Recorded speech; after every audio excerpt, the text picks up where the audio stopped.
যারা খাবার দাবারে বেশি সতর্ক থাকে তাদেরকে নাকি খুঁতখুঁতে মানুষ বলে।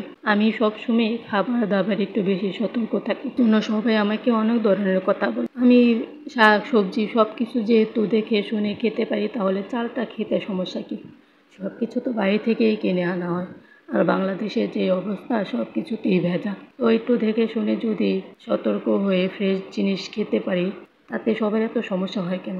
দেখুন চালের ভিতরে কী ধরনের পোকা, বস্তা আনলেও এরকম পোকা, খোলা আনলেও এরকম পোকা। কী আর করবো, এখন এগুলো পোকা চালে আছে জেনে তো আর না বেচে খাওয়া যায় না। এই জন্য অনেকে বলে আমি নাকি তামসা করি।